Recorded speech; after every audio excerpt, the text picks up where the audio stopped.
आप सभी, उम्मीद है आप सब अपने घरों में होंगे, स्वस्थ होंगे और मस्त होंगे। मैं शुभम पालीवाल, आपका अपना एसपी सर, फिर एक बार आपका स्वागत करता हूं बेटा डाउटनेट में। तो भैया डाउटनेट में भौतिक विज्ञान में हमने एक नया चैप्टर शुरू करा था, कार्य, ऊर्जा और शक्ति। आज कार्य, ऊर्जा और शक्ति के लेक्चर नंबर 2 में है। आज की क्लास में हम क्या डिस्कस करने वाले हैं?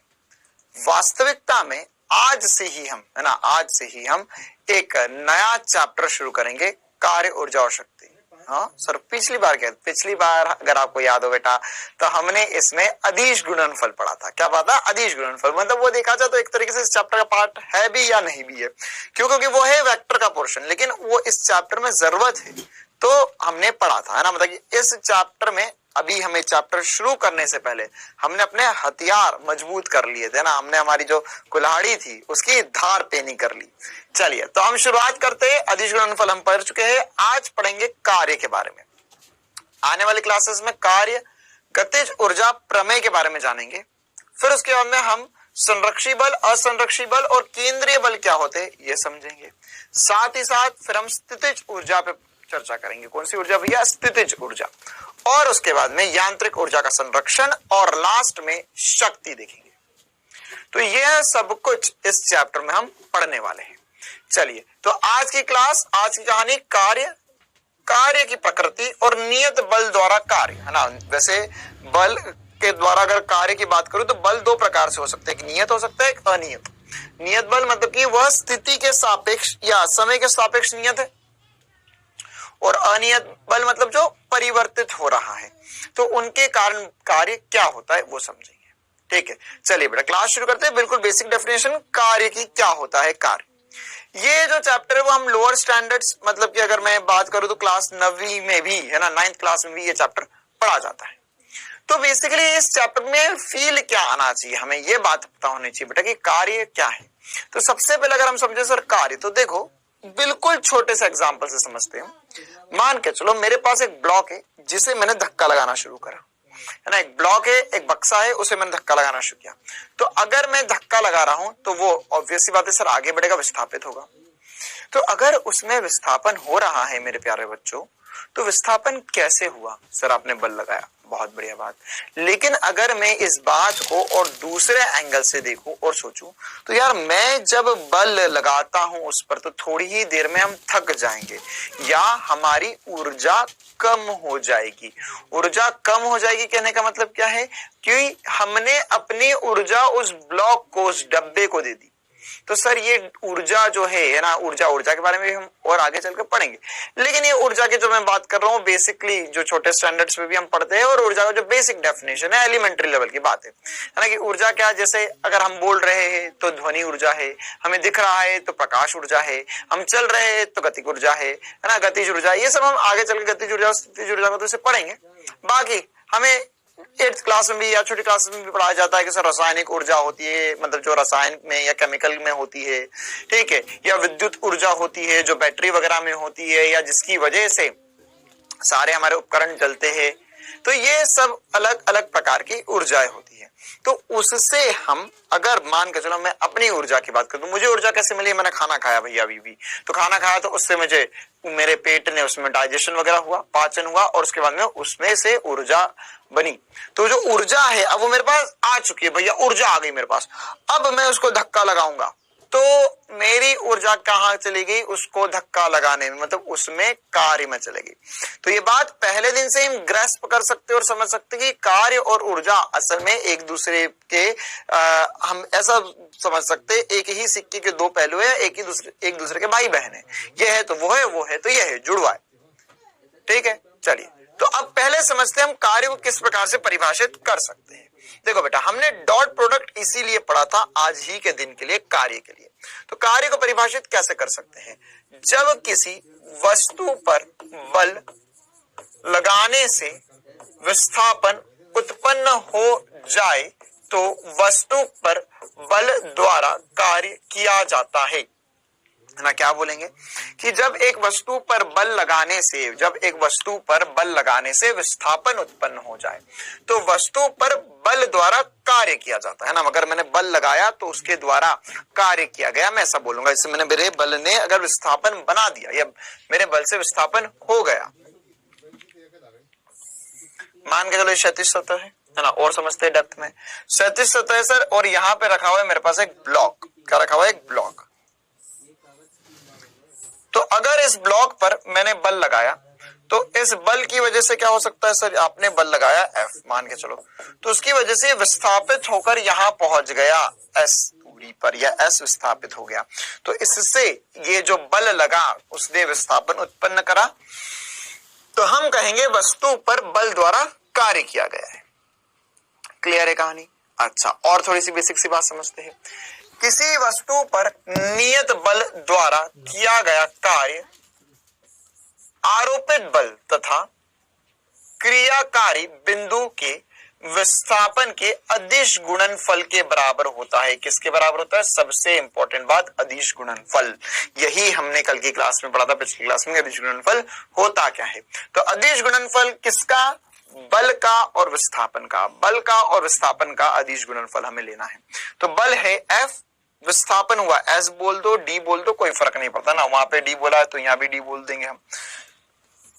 ये एक विमीय है इसलिए D बोल रहे। अगर द्विविमीय, या हम बोल सकते हैं कि एक वस्तु जो है वो त्रिविमीय, मतलब X, Y, Z तीनों में गति कर रही है, जैसे यहां से घूमते हुए वहां पहुंची, तो अब इसका कार्य कैसे होगा? कार्य कैसे लिखेंगे? तो विस्थापन सदिश को हम R सदिश से भी लिख सकते हैं। तो यार विस्थापन लिखना बेसिकली D से लिखो, R से लिखो, X से लिखो, S से लिखो, कोई फर्क नहीं पड़ता, आपको विस्थापन सदिश पता होना चाहिए।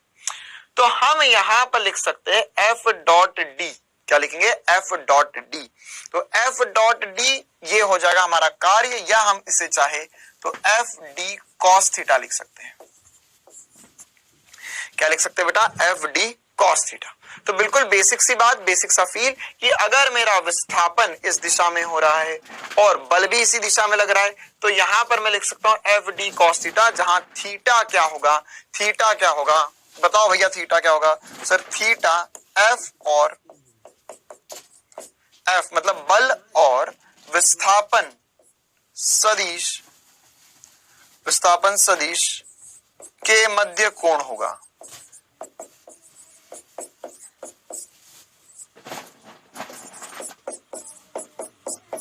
के मध्य क्या होगा? कोण होगा। क्लियर है छोटी सी बात? तो इसी चीज को हम देखते हुए समझते हुए आगे बढ़ सकते हैं। अच्छा, अब कार्य एक सदिश राशि है या अदिश राशि है? सर आपने हमें सिखाया था कि जब भी अदिश गुणनफल हो, नाम में अदिश है यार, नाम में अदिश है, तो अदिश गुणनफल होगा तो ऑब्वियस सी बात है कार्य कैसी राशि होगी? अदिश राशि। अदिश गुणनफल से ही हम दो सदिश राशियों को एक अदिश राशि में बदल सकते हैं, क्योंकि उनका डॉट प्रोडक्ट लेंगे तो डॉट प्रोडक्ट लेने पर बेटा दो सदिश का डॉट प्रोडक्ट लेंगे तो वो एक अदिश बनता है। क्या बनता है? अदिश बनता है। तो बिल्कुल ही आसान सी बात है ये, है ना। जैसे इसमें छोटी छोटी सी और ऐसी बातें समझ सकते हैं, ऐसा एग्जांपल देख सकते हैं हम कि सर यहां पर अगर मान के चलो मेरे पास एक वस्तु है जिस पर बल जो है वो इस तरफ लग रहा है, किसी कोण थीटा पर बल लग रहा है, और उसमें विस्थापन तो इधर ही होगा भैया। तो मैं कार्य क्या लिखूंगा? कार्य लिखूंगा FS cos थीटा, है ना। ये और थोड़ा सा फील ले सकते हैं हम कि सर थीटा और F और S के मध्य जो कोण है थीटा, वह अगर थीटा जो है उसका मान पता चल जाए तो हम यहां पर कार्य निकाल सकते हैं।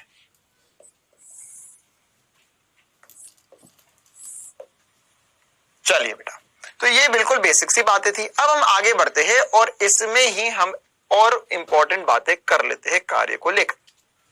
तो सर कार्य को लेकर और क्या इंपॉर्टेंट बातें हो सकती है? बेटा देखो, ये जो cos थीटा है इसकी वजह से बहुत सारी समस्या उत्पन्न हो सकती है, या ये कार्य जो है वो अलग अलग प्रकार से विभाजित किया जा सकता है। ठीक है, तो हमें बिल्कुल बेसिक सी बात है, क्वेश्चन जो आएंगे कार्य पर एकदम बेसिक सा आएगा कि हमें F दे देंगे, S दे देंगे, डॉट प्रोडक्ट करवा लेंगे। तो हमें क्या, ये नीट का सवाल बोल रहा हूं, नीट 2017 का सवाल, F दे देंगे, S दे देंगे और हमें वहां पर विस्थापन पूछ लेंगे। ठीक है, सॉरी विस्थापन दे देंगे और कार्य पूछ लेंगे। ठीक है, तो इस प्रकार के छोटे छोटे सवाल हमसे बनने चाहिए। अब इसके अलावा अगर हम बात करें बेटा कार्य की, तो कार्य के मात्रक की बात कर सकते हैं। तो कार्य का जो मात्रक होता है, जो एसआई मात्रक होता है बेटा, वो जूल होता है।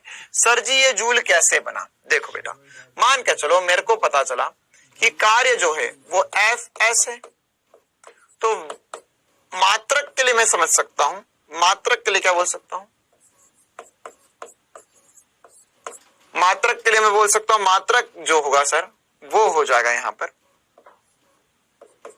Newton metre. क्या हो जाएगा? Newton metre. एफ का मात्रक न्यूटन और विस्थापन का मात्रक है मीटर, तो न्यूटन मीटर, न्यूटन मीटर इसका मात्रक हो जाएगा। तो अब न्यूटन मीटर इसका मात्रक हो गया है, तो यहां पर न्यूटन मीटर मतलब क्या हुआ सर जी? न्यूटन मीटर मतलब क्या हुआ? तो न्यूटन इंटू मीटर को ही हमने नाम दिया जूल। एक और साइंटिस्ट है भैया, उनके नाम पर लिखा गया है, इसको इधर एरो बना के लिख देता हूं, ये हो जाएगा जूल। और इसे चिन्हित करते हैं हम कैपिटल जे से। किससे चिन्हित करते हैं? कैपिटल जे से, है ना। मुझे पता है बेटा ये बिल्कुल बेसिक लेवल की बातें, एलिमेंट्री लेवल की बातें हैं, और ये अधिकतर बच्चों को पता भी होती है, फिर भी आप एक रिवीजन की तरह मान सकते हो। ठीक है, फिर उसके बाद में हमसे एक जूल की परिभाषा पूछी जा सकती है, जूल क्या होता है? तो ऑब्वियस सी बात है, अभी हमने पीछे पढ़ा सर कि अगर आपने एक वस्तु पर बल लगाया और उसमें विस्थापन हुआ, तो अगर विस्थापन 1 न्यूटन का हो, जब मैं बल 1 न्यूटन का लगाऊं तो विस्थापन 1 मीटर का हो, सॉरी कितने का हो? 1 मीटर का विस्थापन हो, तो जो कार्य होगा उसे मैं 1 जूल बोल सकता हूं। तो कैसे परिभाषित किया जा रहा है इसे? देखो भैया कैसे परिभाषित कर रहा हूं मैं यहां पर। यदि किसी वस्तु पर 1 न्यूटन बल लगाने पर वस्तु में बल की दिशा में विस्थापन 1 मीटर हो, तो बल द्वारा वस्तु पर किया गया कार्य 1 जूल होता है। क्या होता है? 1 जूल। अगर ऐसा बोला जाए कि जो विस्थापन है वो 1 मीटर हो जाए और बल कितना हो? 1 न्यूटन का बल हो, तो वहां पर जो कार्य होगा वो 1 जूल कहलाएगा। बिल्कुल बेसिक सी बात। तो ये 1 जूल को हम लिख सकते हैं 1 न्यूटन मीटर, या न्यूटन को हम लिख सकते केजी, है ना। देखो न्यूटन को क्या लिख सकते हैं? न्यूटन को लिख सकते सर हम केजी, मीटर पर सेकंड स्क्वायर, इनटू मीटर करेंगे तो यहां से इनटू मीटर करने पर क्या हो जाएगा? मीटर स्क्वायर बन जाएगा। इनटू मीटर करने पर क्या हो जाएगा? मीटर स्क्वायर हो जाएगा। कैसे कर दिया सर? देखो यहां पर अगर मेरे को जूल लिखना, तो जूल क्या लिखा था? न्यूटन मीटर, यह लिखा केजी मीटर प्रति सेकंड स्क्वायर इनटू मीटर, ये माइनस नहीं है भैया, मीटर है ना, इनटू मीटर है, तो यहां पर इनटू का चिन्ह लगा देता हूं मैं भैया, वरना बाद में बच्चों को लगा रहा है सर ने ये मीटर को माइनस क्यों कर दिया भैया उसमें से। तो ये metre into metre, metre square बन जाएगा, तो केजी मीटर स्क्वायर पर सेकंड स्क्वायर आ जाएगा। इसी प्रकार से हम आगे बढ़ते हैं और एक और इंपॉर्टेंट सी बात समझते हैं, जिसको हम बोलते हैं अर्ग। क्या है? अर्ग। अर्ग जो होता है बेटा वो सीजीएस मात्रक होता है।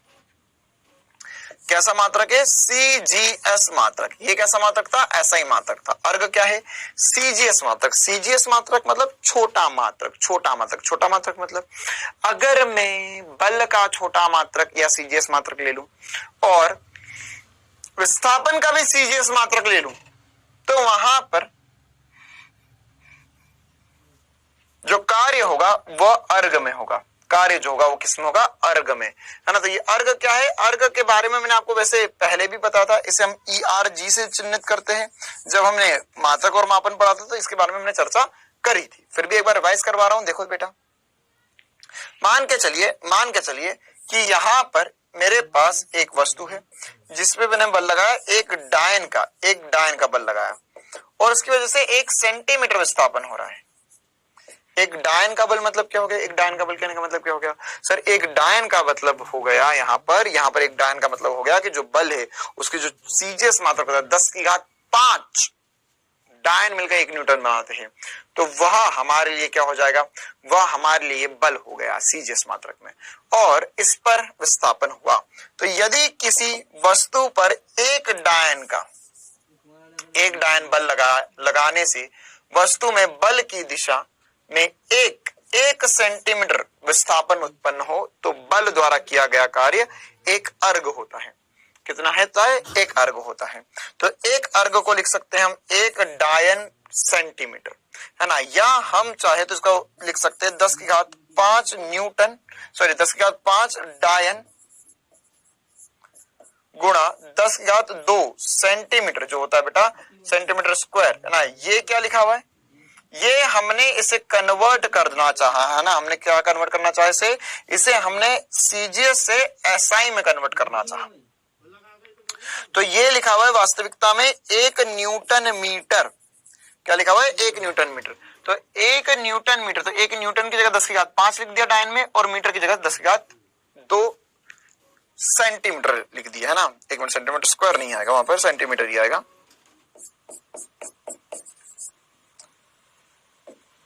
तो इससे मिलकर क्या बन गया सर, इससे मिलकर बन गया 10 की घात 7, क्या मिल गया 10 की घात 7 डायन सेंटीमीटर। या मैं चाहूं तो ऐसा याद कर सकता हूं, यह हमें पहले से भी याद है वैसे, 1 जूल जो बराबर होगा 10 की घात 7 अर्ग के बराबर होगा। क्लियर है बेटा। तो ये इंपॉर्टेंट सी बात, इंपॉर्टेंट सी यूनिट्स याद करना रखना है हमें। तो देखो इसमें 1 केजी सेंटीमीटर स्क्वायर भी लिख सकता हूं, जैसे हमने इसको 1 ग्राम सेंटीमीटर स्क्वायर पर सेकंड स्क्वायर भी लिख सकता हूं, जैसे हमने इसको केजी मीटर स्क्वायर पर सेकंड स्क्वायर लिखा था, बात बराबर ही है। चलिए बेटा आगे बढ़ते और कुछ अन्य मात्रक की बातें करते हैं इस पे। अन्य मात्रक देखो, ये ऐसे मात्रक है, देखो चक्कर क्या मैंने तुम्हें समझाया था कि वास्तविकता में जो ऊर्जा है और जो बल है वो एक दूसरे से ही लिंक्ड है, और आगे चलकर हमें पूरे फिजिक्स में, देखो फिजिक्स हो या दुनिया हो, बात बराबर ही है, पूरी दुनिया में या फिजिक्स में एक ही चीज की मारामारी है। किस चीज की मारामारी है, ऊर्जा की और बल की, है ना। जिस देश के पास ऊर्जा जितनी ज्यादा होगी वो बल, वो देश उतना शक्तिशाली कहलाएगा, है ना। जैसे बोलते ना ये यूएस वाले और भैया खतरनाक देश है ना, अमेरिका वाला बहुत खतरनाक देश है, क्यों, क्योंकि उनके पास शक्ति ज्यादा है ना, शक्ति ज्यादा है, बल ज्यादा है, इसलिए वो ज्यादा खतरनाक है। ठीक है, चलो पाकिस्तान से डरता है क्या कोई, अरे नहीं सर, वहां तो भैया गोली चला देंगे। या उसके अलावा अगर हम दूसरे और देशों की बात करें, है ना, जैसे रशिया की बात करते हैं, तो इनके पास भी क्या है भैया, बहुत सारा गोला बारूद है ना, बहुत सारी ऊर्जा है। तो ऊर्जा जिसके पास उतना ज्यादा शक्तिशाली कहलाता है। तो इस दुनिया में खेल ऊर्जा का ही है। और आगे चलकर जैसे जैसे हम फिजिक्स में आगे बढ़ते जाएंगे, क्लास 12 के चैप्टर्स पढ़ेंगे, क्लास 11 के चैप्टर्स पढ़ेंगे, एक बात तो 110% हमारे दिमाग में रहेगी और ये हमें समझ में भी आती जाएगी। जैसे फॉर एग्जाम्पल आगे बढ़े, गुरुत्वाकर्षण पढ़ा, तो गुरुत्वाकर्षण में भी क्या होगा, गुरुत्वाकर्षण में भी सर हमें बल की बात करना पड़ेगी, ऊर्जा की बात करना पड़ेगी। आगे चलकर स्थितिक, हम अगर स्थितिकी की बात करेंगे, है ना, या विद्युत स्थिति की बात करेंगे, तो उसमें भी ऊर्जा की कहानी होगी, बल की कहानी होगी, है ना। विद्युत धारा की बात करेंगे, चुंबकीय क्षेत्र की बात करेंगे, इन सब का मेन मकसद जो है वो बल और ऊर्जा का ही ज्ञान है। तो ये कुछ ऐसे मात्रक है जो आने वाले समय में एक एक करके हम डिराइव भी करते जाएंगे और एक एक कर हमें समझ में भी आते जाएंगे। ठीक है, तो उनको हम एक बार साथ में इकट्ठा लिख लेते, क्योंकि हमें ये कहीं साथ में लिखे हुए नहीं मिलेंगे बेटा। सबसे पहली बात, 1 जूल और अर्ग 10 की घात 7 अर्ग, या 1 अर्ग को हम लिख सकते हैं बात बराबरी 10 की घात -7 जूल। ये होता है 1 इलेक्ट्रॉन वोल्ट। क्या लिखा हुआ है, 1 इलेक्ट्रॉन वोल्ट। तो इसकी जो ऊर्जा होती है वो 1.6 × 10⁻19 जूल के बराबर होती है। जब 1 वोल्ट को, 1 इलेक्ट्रॉन को 1 वोल्ट के विभवांतर से हम गुजारते हैं, तो उसमें जो ऊर्जा आ जाती है वो 1.6 × 10⁻19 आ जाती है। Very important. इसी प्रकार से 1 जूल क्या होता है, 1 जूल को हम चाहे तो लिख सकते 6.25 × 10⁻18 इलेक्ट्रॉन वोल्ट, है ना। देख ये 1 इलेक्ट्रॉन वोल्ट है, तो 1 जूल कैसे निकालेंगे, इसको नीचे ले गए, इसको हम नीचे ले गए। अरे सर कहां ले जा रहे हो, देख 1 इलेक्ट्रॉन वोल्ट जो था वो हमें पता चला 1.6 × 10⁻19 जूल है। तो 1 जूल क्या हो जाएगा, 1/1.6 × 10⁻19 इलेक्ट्रॉन वोल्ट। या हम इसे पलटा कर लिख सकते हैं, हो जाएगा 6.25 × 10⁻18 इलेक्ट्रॉन। मेगा मतलब 10⁻6 से गुणा कर लिया, है ना। तो ये वही वाली मात्रक लिखे। इसी प्रकार से अभी हम शक्ति के बारे में पढ़ेंगे। अरे मेगा वाला नहीं चमका क्या? मेगा मतलब क्या होता है बताना, मेगा मतलब क्या होता है? मेगा मतलब होता है सर, अगर मेगा लिखा है मेघा ओ मेघा है ना, तो यहाँ पर 10 का 6 के बराबर है। तो यार इसमें 12 थे, 12 हो गए, पहले कितने थे 18 थे, तो 6 खींच के कौन ले गया? मेगा खींच कर ले गई, तो यहां पर 10 के बाद 12 बचा। वैसे इसमें भी कर सकते हैं। अच्छा, इसके अलावा एक और इंपॉर्टेंट मात्रक ये शक्ति से बनता है, जो अभी अभी हम इस चैप्टर में आगे जाकर पढ़ेंगे। 1 किलोवाट घंटा जो होता है 3.6 गुना 10 का 6 जूल के बराबर होता है। अभी मैं डिराइव नहीं करना चाहता, शक्ति में डिराइव करूंगा मैं। क्लियर है बेटा? चलिए। सर कहाँ चलना है, इतनी बार चलिए चलिए। नहीं नहीं बेटा चलिए, मतलब अब आगे बढ़ते हैं। सर कहीं तो ले चलो, ये पापी दुनिया घर में बिठा के रखी है हमें कब से। सही जगह बैठे हो, सुखी रहो, है ना, और मेहनत करो तो दुनिया भी भली लगेगी और बाकी सब भी तुम्हारे साथ भला करेंगे और भला होगा। एक और बात करते, इसकी बीमा की बात करते। हाँ, इसकी बीमा की वजह से चर्चा करनी नहीं चाहिए, हमने इसकी बीमा 1000 बार पढ़ी है ना। कैसे पढ़ी है सर? कार्य की बीमा नहीं पढ़ी, ऊर्जा की बीमा पढ़ी ना। हाँ, कार्य की बीमा होगी सर F इंटू एस से निकला है, तो F होता है ML2 MLT-2 MLT-2 into L, तो ये हो जाएगा ML2 T-2। ये मेरा आंसर होगा, ML2 T-2 मेरा आंसर आएगा।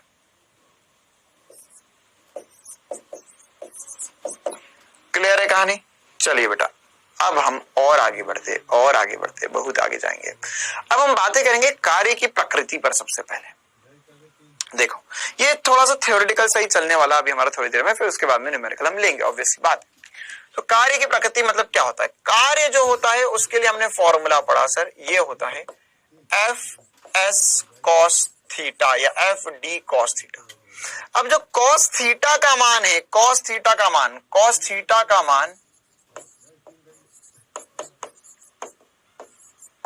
-1 से 1 होता है, मतलब -1 से 1 के बीच में कोई भी मान हो सकता है, इससे कोई फर्क नहीं पड़ता। उसे 0 भी हो सकता है, 0 भी हो सकता है।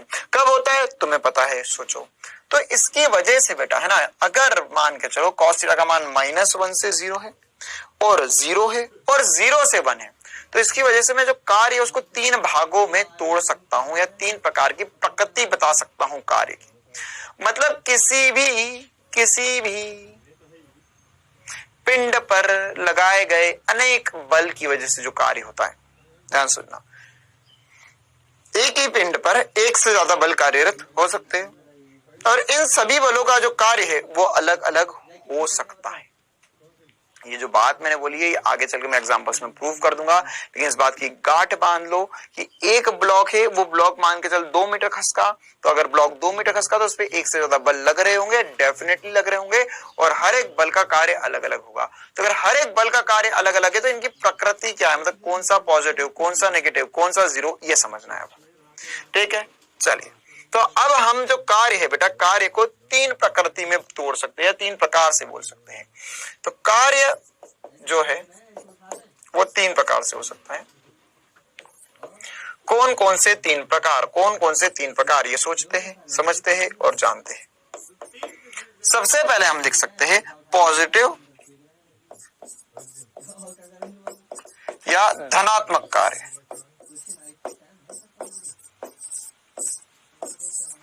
ये कब होगा? यदि cos थीटा पॉजिटिव, तो cos थीटा पॉजिटिव कब होगा? जब थीटा का मान 0 डिग्री से 90 डिग्री के बीच हो।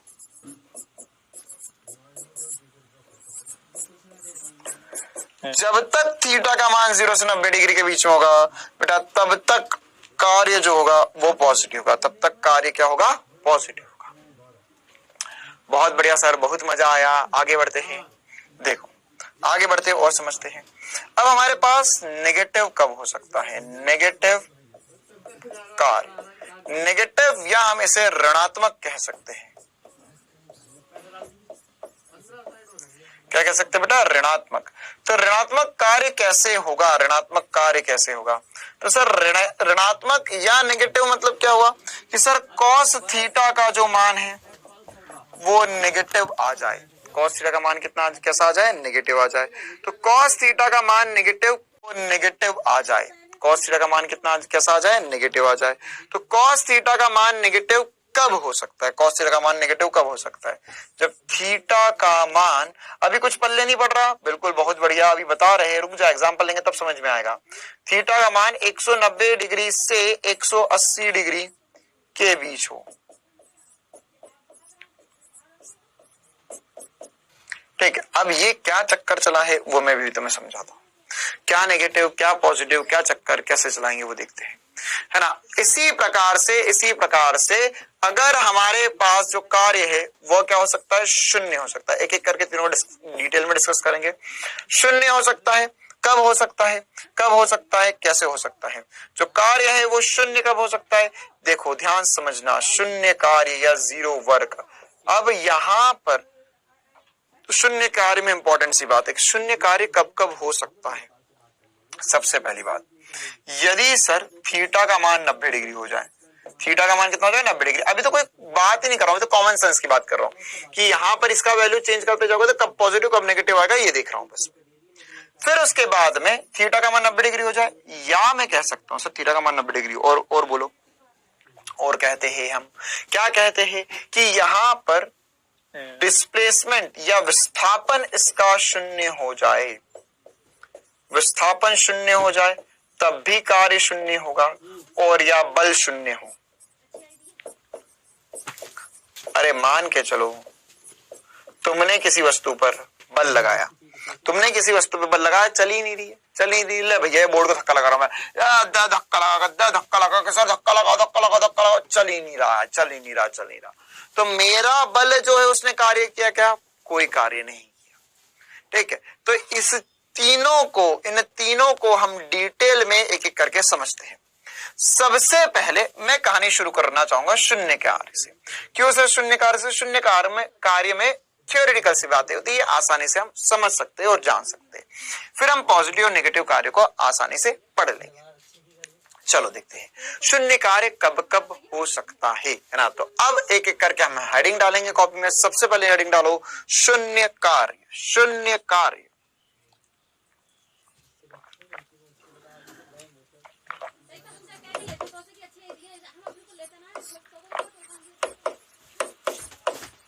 शून्य कार्य क्या होगा और कब होगा और कैसे होगा और किस लिए होगा। शून्य कार्य की बात करें तो सर आपने तीन चीजें बताई है ना।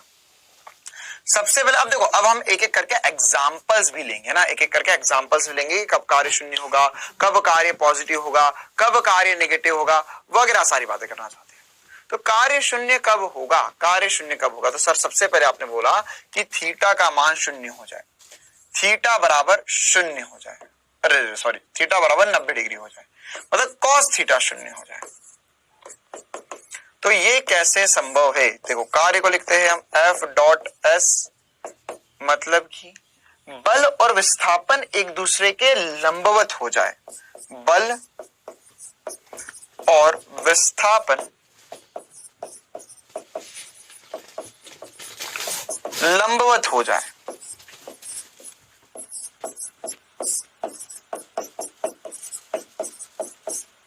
तो बल और विस्थापन लंबवत कैसे कर सकते हैं, देखो भैया कैसे होगा।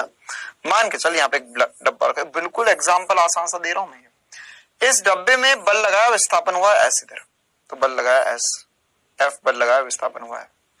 अच्छा सर बहुत बढ़िया।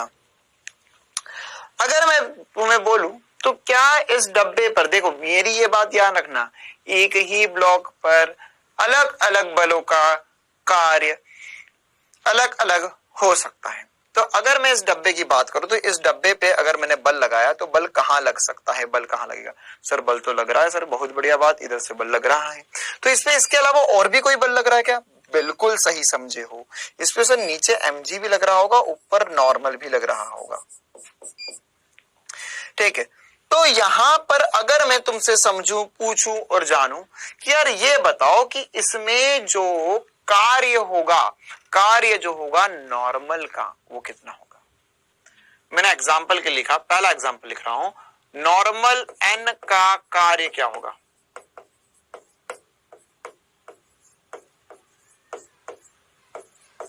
नॉर्मल का कार्य ब्लॉक पर, तो ब्लॉक पर नॉर्मल का कार्य क्या होगा सर, इसमें होगा विस्थापन और ऊपर लग रहा है नॉर्मल। इन दोनों के मध्य कोण जो हो गया वो 90 डिग्री हो गया। कितना हो गया, 90 डिग्री हो गया। क्यों 90 डिग्री हो गया, क्योंकि सर विस्थापन इधर है, नॉर्मल इधर है, इन दोनों के मध्य कोण 90 डिग्री होगा। बिल्कुल सही बात। तो सर यहां पर नॉर्मल का कार्य ब्लॉक पर जो आएगा वो आ जाएगा n इंटू विस्थापन cos 90। तो यहां पर हो गया ये 0। तो तुम्हें समझ में आया नॉर्मल का कार्य क्या है, 0 है। तो क्या सर हमेशा नॉर्मल का कार्य 0 होगा, नहीं नहीं नहीं नहीं, कुछ ऐसे नॉर्मल रिएक्शन भी लग सकते हैं जिसकी वजह से कार्य हो जाए और पॉजिटिव आ जाए, है ना, उनको हम आगे चलकर अभी डिस्कस कर रहे हैं। साथ ही साथ अगर मैं तुमसे पूछता mg का कार्य क्या होगा इस पर, mg का कार्य, mg का कार्य या मैं इसे कह सकता हूं गुरुत्वीय बल का कार्य, गुरुत्वीय बल का कार्य। तो ये क्या होगा, ये गुरुत्वीय बल का कार्य जो होगा यह भी 0 हो जाएगा। क्यों, क्योंकि mg नीचे है, विस्थापन इधर हो रहा है, तो यह भी क्या हो जाएगा, 0 हो जाएगा। वर्क जो आएगा वो 0 हो जाएगा। तो हमें ये ध्यान रखना है कि एक ही ब्लॉक पर एक से ज्यादा वर्क बलों के कार्य हो सकते हैं और यह 0 कोण की वजह से हो सकता है।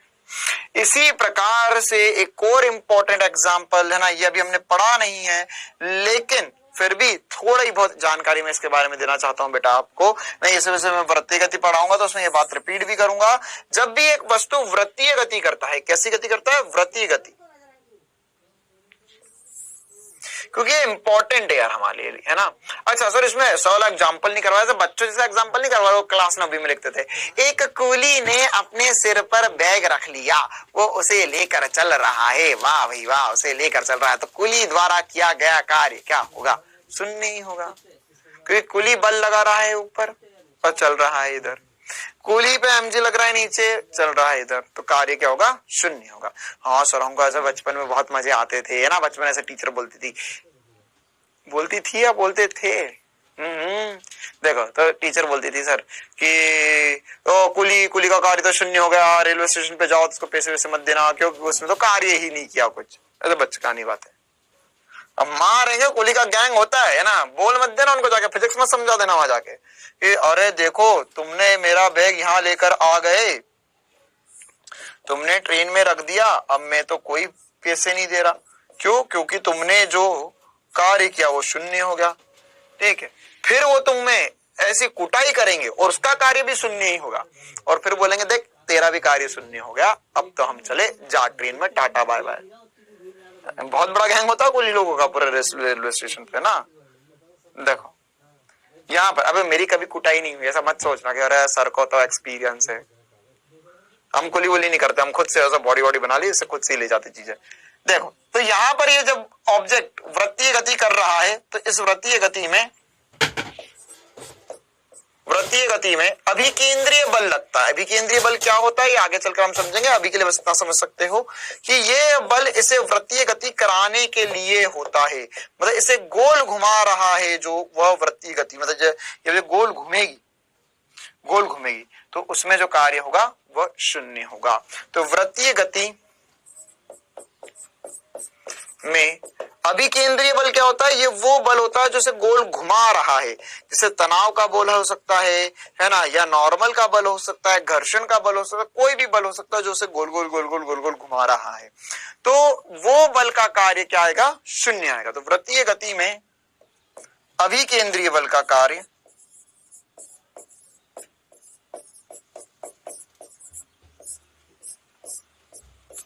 बल का कार्य 0 होता है।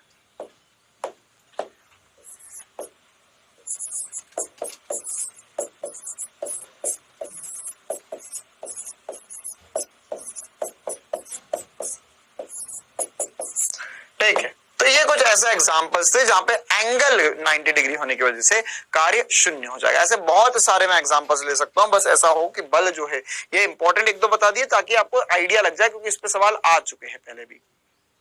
क्लियर है कहानी बेटा, है ना सर? ऐसे तो बहुत सारी चीजें होंगी जिसमें बल 90 डिग्री पर लग रहा है, हाँ, तो उन सब में उन बल का कार्य क्या हो जाएगा? शून्य हो जाएगा।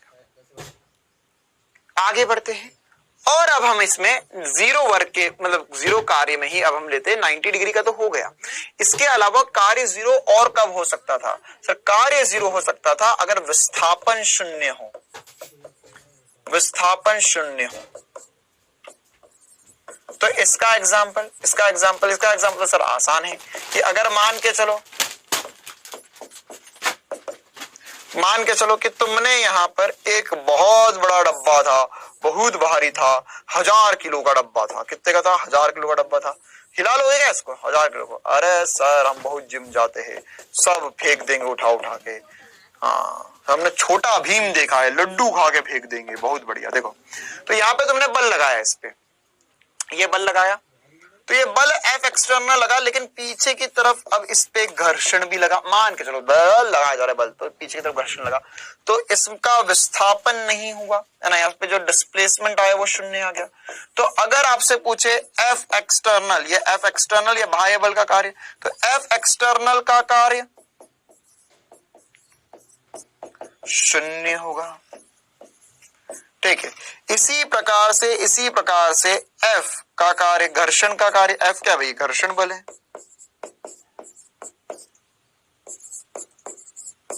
घर्षण बल का कार्य, F का कार्य जो होगा वह भी शून्य होगा।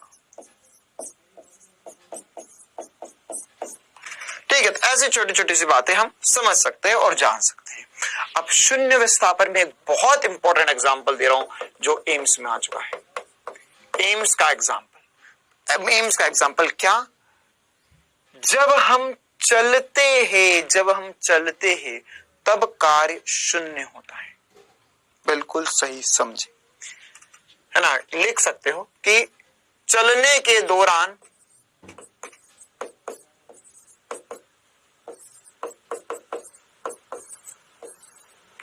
कार्य शून्य होता है। तुम चलो, मैं चलूं, कोई भी चले इस दुनिया में, कार्य शून्य होगा। क्या बात कर रहे हो गुरुजी? हाँ, जब भी हम चलते हैं तो कार्य शून्य हो जाता है। कैसे शून्य हो जाता है ये समझते, देखते और जानते हैं। देखो, अब फील करो तुम चल रहे हो। सर चलते तो रोज ही है। हाँ, आज फील करते हुए चलना है। कैसे फील करना है? देखो ध्यान से, मान के चलो ये सतह है, ये तुम्हारा पैर है ना, ये पैर तुमने जमीन पे रखा। तो देखो बेटा, तुम जब चलते हो, है ना, बहुत इंपॉर्टेंट सी बात समझा रहा हूं। एम्स में आया हुआ सवाल है असर्शन रीजन में। अगर मान के चलो जब तुम चल रहे हो तो ये तुम्हारा पहला पैर है, तो ये पैर तुम्हारा, ये जमीन पर तुमने रखा, ये पैर जमीन पर रखा। तो अब ये बताओ पहले तो कि यहां पर जो तुम्हें पता है, अगर घर्षण नहीं होगा तो तुम चल नहीं पाओगे। ये है तुम्हारा पैर, यह है लेग, LEG, लेग, पैर, एक पैर और एक और दूसरा भी पैर बनाते थे तुम्हारा। अब दूसरा पैर तो हवा में होगा कहीं, है ना? ऐसे ही चलते हैं भैया इंसान तो। अरे ऐसे ही चलते हो ना, एक पैर जमीन पर है और दूसरा पैर रखने वाले हो, तो ये वाला पैर तो जमीन के कांटेक्ट में नहीं है, इस पे कोई बल नहीं लग रहा, इसका कार्य शून्य हो गया। लेकिन ये वाला जो पैर है, इसमें मालूम है तुम्हें कौन कौन से बल लग रहे हैं? एक बार बताता हूं। देखो, इसमें लग रहा है नीचे mg, ऊपर की तरफ लग रहा है पैर पे नॉर्मल, है ना, क्योंकि mg नीचे नॉर्मल ऊपर। अब ध्यान से समझना, जब हम चलते हैं ना बेटा, हम जब चलते हैं तो फील करो एक बार, चलो भाई, मैं बोल रहा हूं, मैं बोलते जा रहा हूं, फोन उठाओ और चलो। जब चलोगे तो क्या होगा सर? हमने जब पहला पैर रखा, तो अब एक पैर उठाकर हम आगे ले जाएंगे। तो बेटा जब पैर उठाते हैं, तो अगर हम एकदम स्लो मोशन में चले, तो देखो ये सतह है, अभी मेरा पैर है, ये पैर मैंने यहाँ पे रखा मैंने। अब मैं पैर को आगे ले जाऊंगा, तो क्या करूंगा? मैं पैर को पीछे धक्का लगाऊंगा तो मेरा पैर आगे जाएगा। अरे प्रैक्टिकली ऐसे ही चलते, एकदम स्लो मोशन में चलकर देख। ऐसे तू पैर रख, फिर उसके अंदर ऐसा सोच के अगला पैर रख रहा हूं सर में, तो यहाँ पे जो अगला पैर जमीन पे रखने वाले होंगे तो उसके पहले वाला जो पैर जमीन पर होगा उसको आप पीछे की तरफ धक्का दे रहे हो, तो इसमें जो अपेक्षित गति वो पीछे की ओर धक्का देना है, तो इसमें आगे की तरफ घर्षण लगता है ना। तुम जिस दिशा में गति कर रहे हो उसी दिशा में घर्षण लगता है। ये F हो गया घर्षण का मान। किसका मान हो गया? घर्षण का मान। तो चलने के दौरान घर्षण आगे की तरफ है, घर्षण आगे की तरफ है। और ये जो घर्षण होता है ये स्टैटिक घर्षण होता है। सर चल कर तो ऐसा कभी नहीं देखा हमने।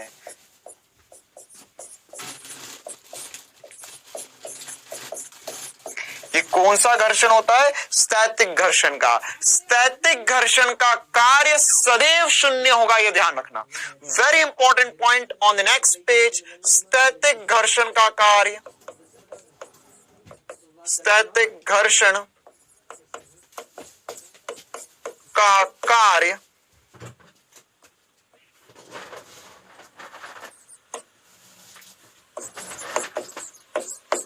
सदैव शून्य होता है। कार्य निकाय पर मतलब 2-3 पिंड मिला के ब्लॉक भी देखा था ना, वो वाला एग्जांपल भी आ सकता है इसमें। निकाय पर सदैव शून्य होता है।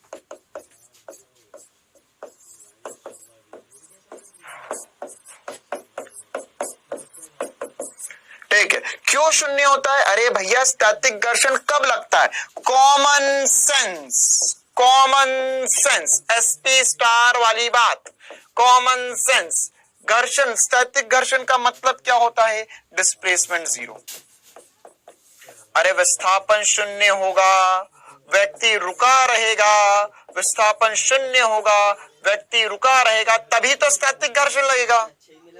अबे यार, स्थैतिक घर्षण कब लगता था? जब चीज रुकी हुई। जब चीज रुकी हुई है तो विस्थापन तो शून्य है, तो विस्थापन शून्य है तभी तो स्थैतिक घर्षण लग रहा है। तो स्थैतिक घर्षण मतलब विस्थापन शून्य मतलब कार्य शून्य है। अरे पैर, अबे ये पैर ऐसा नहीं चलना है सर, हम तो पैर घिस घिस के चल रहा हूं, घिस घिस के, है ना। एकदम ऑफलाइन पिटाई मिल जाएगी तुमको ऐसी हरकतें करी तो। पैर घिस घिस के नहीं चलना, नॉर्मल एकदम चलने के दौरान कार्य, है ना। सब पैर घिस घिस के नहीं चलना, सब पैर घिस घिस के चल रहे हम तो। बहुत बढ़िया, बहुत बढ़िया, तुम बहुत आगे जाओगे, तुम बहुत आगे जाओगे, है ना। तुम डॉक्टर बनोगे, लेकिन इंसानों के नहीं बन पाओगे फिर ऐसी हरकतें करोगे तो। पैर घिस घिस के कौन चलता है? अरे यहाँ पर पैर हम चल रहे हैं तो ये पैर जो है जमीन पर है, तो अब जब तक ऐसा पैर घिसना नहीं है तो पैर का विस्थापन शून्य है। हमारी पूरी बॉडी आगे बढ़ जाती है वो दूसरा पैर आगे रखने की वजह से। ठीक है, तो इसलिए हमारा जो हम चलने के दौरान कार्य है वो शून्य होगा, क्योंकि स्थैतिक घर्षण का कार्य क्या है? शून्य है। आ गया मजा? क्लियर है कहानी? चलो भैया इसे नोट कर लो और आगे बढ़ते हैं हम और एग्जांपल्स की तरफ, है ना। बहुत इंपॉर्टेंट सी बात है ये। अब हम देखते हैं कि ये जीरो के अलावा पॉजिटिव नेगेटिव वर्क और कैसे देख सकते हैं ना, धनात्मक और ऋणात्मक। जैसे ही अपने जीरो वर्क के ऊपर सारे एग्जांपल जितने पॉसिबल थे वो देख लिए शून्य कार्य पर। ठीक है, अब ऐसे ही हम हेडिंग डालेंगे। अब हम ये पॉजिटिव नेगेटिव वर्क साथ में डिस्कस करेंगे और ऐसे भी कुछ एग्जांपल डिस्कस करेंगे जिसमें पॉजिटिव, नेगेटिव और जीरो तीनों वर्ग साथ में हो रहे हो, है ना। तो एक एक करके हम बातें करना शुरू करते हैं। पहले एक बार छोटा सा हम एक बार समावेश टाइप कर लेते हैं कि पॉजिटिव नेगेटिव वर्ग कब कब होते हैं। तो अगर मैं धनात्मक कार्य लिख रहा हूं,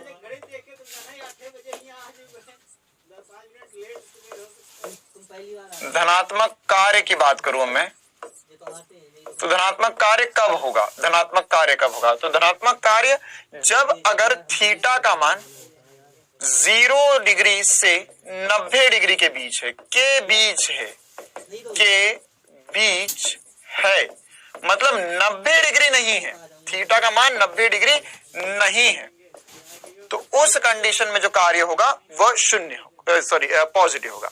इसी प्रकार से अगर मैं ऋणात्मक, तो सर आप इसमें एग्जांपल नहीं बताओगे बेटा, ये बहुत ज्यादा इंपॉर्टेंट एग्जांपल्स ना, इसके एग्जांपल्स हम साथ में डिस्कस करते जाएंगे। इसी प्रकार से अगर मैं ऋणात्मक कार्य की बात करूं, ऋणात्मक कार्य की बात करें तो ऋणात्मक कार्य कब होगा? थीटा बराबर 90 डिग्री से 180 डिग्री तक या 180 डिग्री के बीच, के बीच बस थीटा बराबर 90 डिग्री ना हो। अगर 90 डिग्री हो गया तो कार्य शून्य हो जाएगा, है ना। अब जैसे हम कुछ कुछ एग्जाम्पल लेते हैं और साथ साथ में उस पर चीजें डिस्कस करते जाते हैं, ठीक है। जैसे देखो, अगर मैंने बोला यहाँ पर, है ना, अब ये एक तरीके से नियत बल के कार्य की तरफ हम बढ़ चुके हैं, ना, हम नियत बल के कार्य की तरफ बढ़ चुके हैं। अभी हम कुछ एग्जांपल लेंगे जिसमें हम पॉजिटिव, नेगेटिव और जीरो पहले ज्ञात करेंगे, फिर उस पर बेस्ड और बहुत सारे क्वेश्चंस भी करेंगे न्यूमेरिकल टाइप। पहले अगर हम यहाँ पर बात करें, मैंने आपको बोला सबसे आसान सी बात कि अगर यहाँ पर एग्जाम्पल से डिस्कस करते हैं ना, अच्छा चलो चलो, इसमें एक एग्जांपल लिया हमने सर, तो इसमें ये एग्जांपल कभी हमने किया था क्या सॉल्व, देखो बताओ।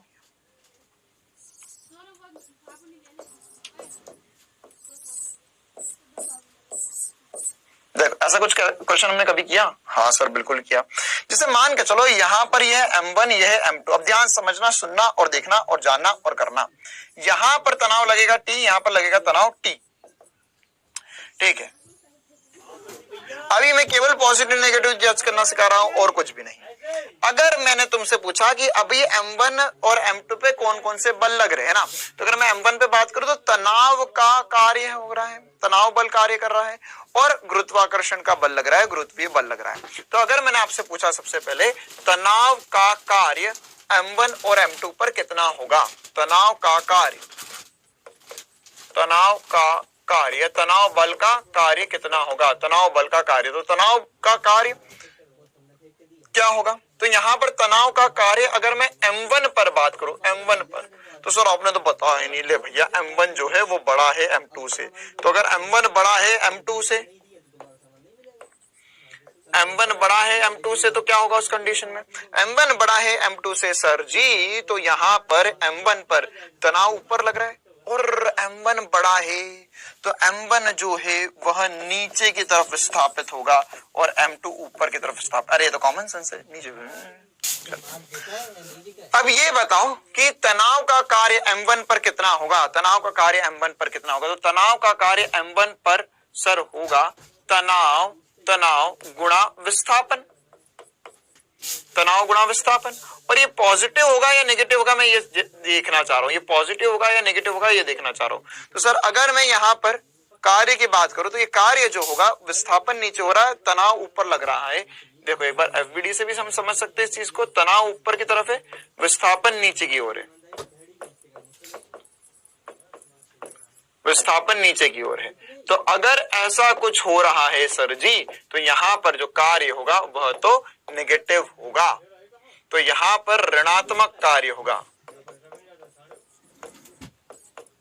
इसी प्रकार से अगर मैंने पूछा होता तनाव का कार्य, तनाव का कार्य M2 पर, तो क्या होता सर, तनाव का कार्य M2 पर, M2 का विस्थापन जो है वो ऊपर की तरफ हो रहा है और M2 पे तनाव भी ऊपर की तरफ लग रहा है, तो ये कैसा हो जाएगा, ये धनात्मक हो जाएगा। ये कैसा हो जाएगा बेटा, धनात्मक। तो ये कार्य जो हो गया वो धनात्मक कार्य हो गया। अच्छा बहुत बढ़िया, बहुत मजा आया। और आगे बढ़ते हैं और चीजों को समझते हैं। अगर मैंने तुमसे पूछा होता इसी प्रकार से मैंने तुमसे पूछा होता गुरुत्व, क्या गुरुत्व की जब बात कर रहे या गुरुत्व के अधीन गति, मतलब सॉरी गुरुत्वीय बल की बात करें तो उसका कार्य क्या होगा, तो मैंने बोला तुमसे गुरुत्वीय बल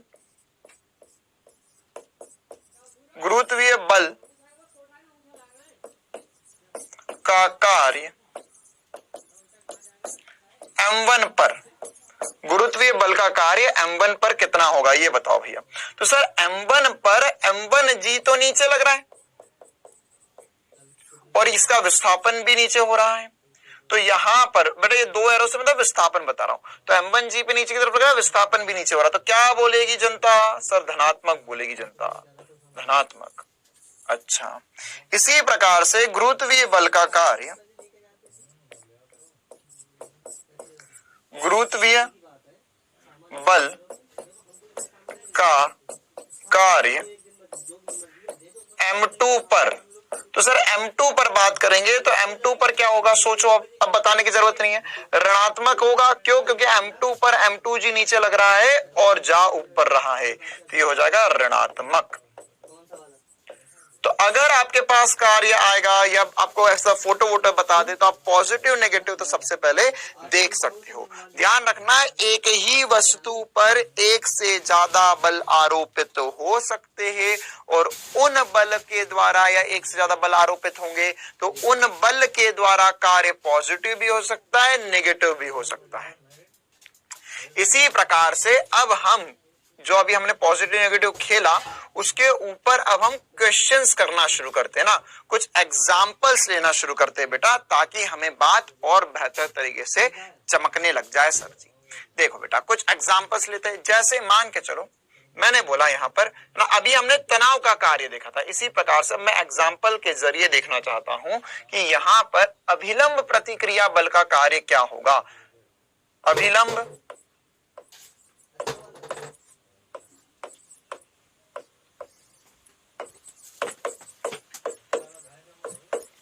प्रतिक्रिया बल का कार्य, अभिलंब प्रतिक्रिया बल का कार्य। तो यहां पर अगर मैं कार्य देखना चाहूं, एकदम आसान क्वेश्चन से डिस्कस करते हैं। मान के चलो कि यहां पर ये एक ब्लॉक है, इस ब्लॉक पर इधर से F बल लगा 5 न्यूटन का और इसका द्रव्यमान है 1 किलो। इसका विस्थापन हुआ 5 मीटर, 5 मीटर विस्थापित हो गया। बहुत ही आसान, मतलब कि कक्षा 9वीं का सवाल। यहां पर आपको बताना है नॉर्मल का कार्य कितना होगा। नॉर्मल मतलब कि अभिलंब प्रतिक्रिया बल मतलब क्या हो गया, नॉर्मल है ना। तो नॉर्मल का कार्य क्या होगा। तो सर अगर नॉर्मल के कार्य की बात करूं तो यहां पर mg तो नीचे की तरफ लगेगा और नॉर्मल ऊपर की तरफ लगता है। अरे mg नीचे, नॉर्मल इधर, विस्थापन किधर को, विस्थापन इधर को, विस्थापन किधर को, विस्थापन इधर को। कोण कितना बन गया, कोण कितना बन गया। तो सर नॉर्मल का कार्य जो होगा वह 0 हो जाएगा, 0 हो जाएगा, नील बटा सन्नाटा हो जाएगा, अंडा हो जाएगा। क्यों, कि विस्थापन आगे हो रहा है, नॉर्मल ऊपर लग रहा है, तो यह 0 हो जाएगा। इसी प्रकार से mg का कार्य भी पूछता मैं, तो mg का कार्य भी क्या हो जाता, mg का कार्य क्या हो जाता। सर mg नीचे है, विस्थापन इधर है, यह भी 0 हो जाता।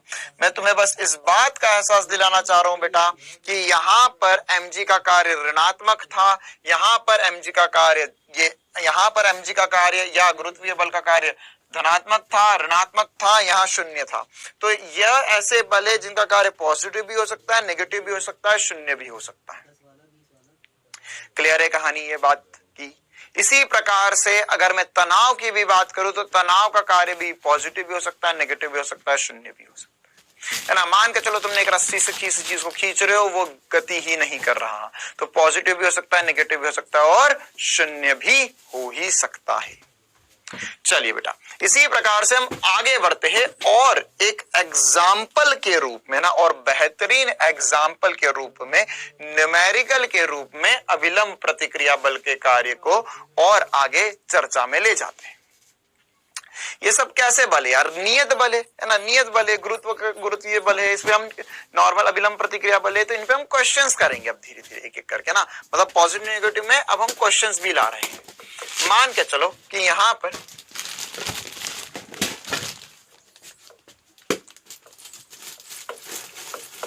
ये एक ब्लॉक है 2 किलो का और ये ब्लॉक है 3 किलो का। ऐसे ही क्वेश्चंस ले रहे हैं जो हमें ऑलरेडी आते हैं, एकदम आसान से क्वेश्चंस, आसान से न्यूमेरिकल टाइप, जो हमने पहले देख रहे हैं अपने पिछले जीवन में, मतलब पिछले चैप्टर में, पिछला जीवन। देख ये 2 किलो, ये 3 किलो है और यहां पे बल लग रहा है 15 न्यूटन का। कितने का बल लग रहा है, 15 न्यूटन का। तो हमको बताना है कि 2 किलो और 3 किलो, 2 किलो और 3 किलो के ब्लॉक के बीच लगने वाले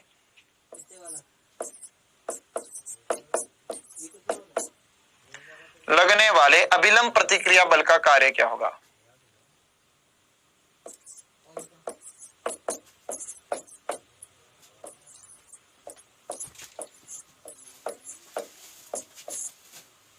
अविलंब प्रतिक्रिया का कार्य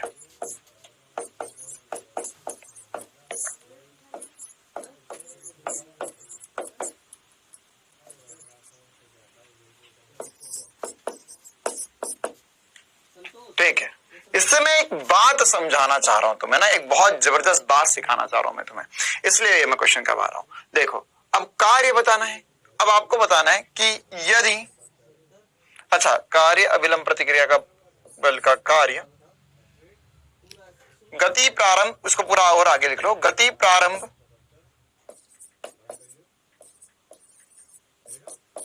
होने के 2 सेकंड में, 2 सेकंड में, 2 सेकंड में या 2 सेकंड पश्चात भी लिख सकते हो आप। देखो भैया अब इसमें हमें करना क्या है, समझना क्या है और जानना क्या है। यहां पर ये 2 किलो का और 3 किलो का डब्बा, इसमें धक्का लग रहा है 15 न्यूटन का, 2 सेकंड में कुछ ना कुछ विस्थापन करेंगे। तो बढ़िया सवाल है, अगर हमें अभिलंब प्रतिक्रिया बल ज्ञात करना है तो अभिलंब प्रतिक्रिया बल के लिए हमें क्या चाहिए, सबसे पहले तो बल का मान भी चाहिए और विस्थापन भी चाहिए। बहुत ही जोरदार सवाल, बहुत ही जोरदार सवाल। हमें अभिलंब प्रतिक्रिया बल का मान भी चाहिए और साथ ही साथ विस्थापन भी चाहिए होगा। तो कैसे करेंगे, आओ बच्चों मिलकर जाने कहानी को। सबसे पहले हम शुरुआत करते हैं विस्थापन ज्ञात करने की, क्योंकि विस्थापन ज्ञात करना आसान है और विस्थापन के साथ साथ हम यहाँ पर नॉर्मल रिएक्शन कितना है वो भी ज्ञात कर लेंगे। मैं यहाँ के नॉर्मल रिएक्शन की बात कर रहा हूँ, इसके नॉर्मल रिएक्शन का कार्य शून्य होगा, मुझे ऑलरेडी पता है। तो कैसे करे ये समस्या का समाधान, देखो यहां पर हम लिख सकते हैं ये 2 किलो है, ये 3 किलो। तो यहां पर क्या हो जाएगा सर, देखिए बेटा फटाफट। तो यहां पर सबसे पहले त्वरण ज्ञात कर सकते हो, त्वरण, हाँ सर त्वरण ज्ञात कर सकते हैं। त्वरण कितना आएगा, त्वरण आएगा, ये आएगा 15/5। जिसको नहीं समझ में आया वो पुराने लेक्चर जाकर देखो बेटा, ये हमने 1000 बार करा है। विस्थापन क्या होगा, एस होता है sir UT plus half A T square. तो प्रारंभिक वेग क्या है, शून्य है सर, प्रारंभिक वेग तो हो गया शून्य।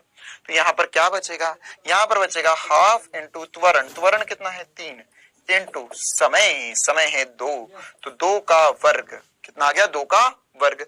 तो विस्थापन क्या हो गया सर, सर ये 1 2 ने 1 2 को मार दिया, 6 मीटर मेरा विस्थापन आ गया। कॉपी में चेक करो एक बार, यही आया क्या भैया, जल्दी से देखते हैं।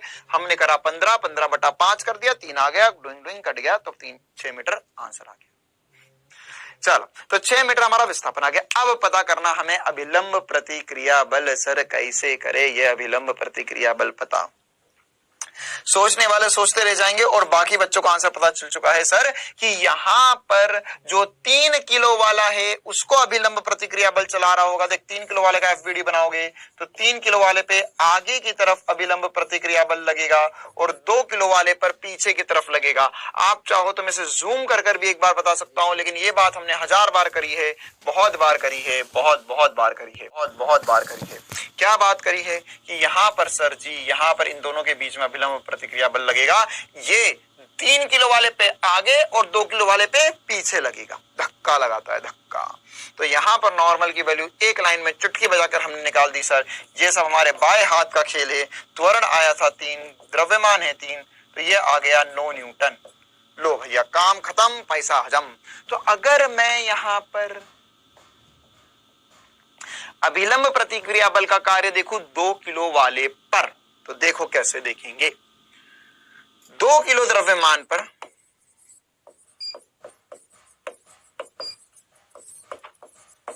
2 किलो द्रव्यमान पर n का कार्य क्या होगा। पहले तो ये सोचो सर, 2 किलो वाले पर देखो, ध्यान से समझना, 2 किलो वाला डब्बा तेरे लिए ही बना रहा हूं, फिर से मुझे तो रटा हुआ है, ध्यान से देख। 2 किलो वाले पे नॉर्मल इधर लगेगा, बाह्य बल ऑलरेडी एक इधर लग रहा है, तो यहां पर इसमें नॉर्मल अगर पीछे की तरफ लग रहा है बच्चों, और इसका विस्थापन क्या होगा सर, विस्थापन आगे की तरफ हुआ है, कितना हुआ है 6 मीटर। तो क्या कार्य होगा, तो सर कार्य हो जाएगा, यहां पर कार्य हो जाएगा सर, यहां पर विस्थापन इधर है, नॉर्मल इधर है, और कितना है 9 न्यूटन का है, तो यहां पर आएगा माइनस। क्या आएगा, माइनस आएगा। तो यहां पर ये कार्य माइनस आ गया, तो कितना आ गया, माइनस 36 जूल। ठीक है, क्यों आया, क्योंकि यहां पर सर, अरे 36 नहीं आएगा, अरे 54 आएगा, अभी तो सर हम आपके मजे ही ले लेते, है ना। हाँ, अभी तो 3-4 ने लिखना ही शुरू कर दिया, टाइप करने लगा रहा है सर 54 आएगा। देखो यहाँ पर, तो यहाँ पर क्या हुआ, क्योंकि यहाँ पर विलंब प्रतिक्रिया बल 2 किलो वाले पे पीछे लग रहा है, 3 किलो वाले पे आगे लग रहा है। तो जिस पे पीछे लग रहा है तो उसको हमें वहां पर नेगेटिव करना पड़ेगा। क्यों? क्योंकि बल इधर, विस्थापन इधर। अब 3 किलो वाले पे क्या हो जाएगा, ऐसे 3 किलो द्रव्यमान पर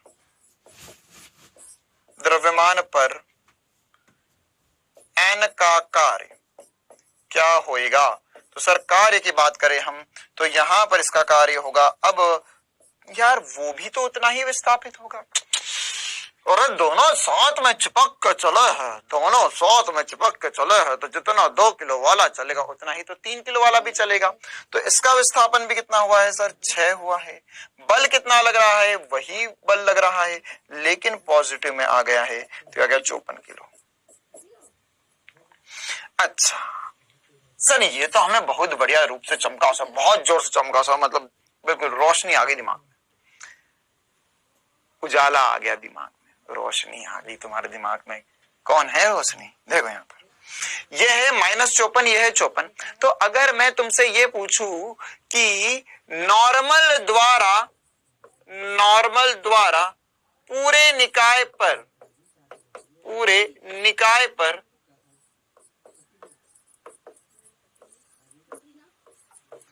कुल कार्य, पूरे निकाय पर कुल कार्य, तो पूरे निकाय पर कुल कार्य क्या होगा, यह कैसे समझे हम और जाने। देखो भैया, पूरे निकाय पर क्या कितना कार्य होगा, कैसे समझे और जाने। तो उसके लिए हमें क्या करना होगा, उसके लिए हमें यहाँ पर पूरे निकाय के लिए यह देखना होगा, ये पूरे निकाय के लिए हमें देखना होगा और समझना होगा कि यहाँ पर पूरे निकाय के लिए हम क्या कर सकते हैं, पहले पूरे निकाय के बारे में समझना होगा हमें। पूरे निकाय के बारे में क्या समझ सकते हैं, देखो है ना, पूरे निकाय के लिए हम यह समझ सकते हैं, अच्छा देखा था, तो पूरे निकाय के लिए हम यह समझ सकते हैं कि सर देखो, एक पे पॉजिटिव कार्य है, एक पे नेगेटिव कार्य है, एक पे कार्य पॉजिटिव है, एक पे कार्य नेगेटिव है। तो यहां पर कुल कार्य लिखूंगा तो मैं लिखूंगा 54 प्लस -54, मतलब ये हो गया 0।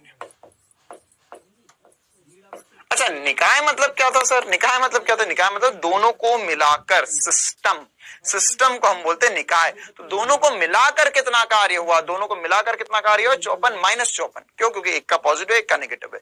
तो इससे हम क्या समझे, देखो, इससे हम एक बहुत महत्वपूर्ण बात समझे कि सर अगर आपने यहां पर फॉर एग्जाम्पल, यहां पर भी अगर मैंने पूछा होता ना तुमसे कि अगर यहाँ पर, ये पुराना वाला एग्जांपल है, इसमें अगर मैंने आपसे पूछा होता कि तनाव का कार्य कितना है, तो तनाव का कार्य कितना है, देख इस पे तनाव लग रहा है ऊपर, तो तनाव का कार्य पॉजिटिव है और एक पे नेगेटिव है।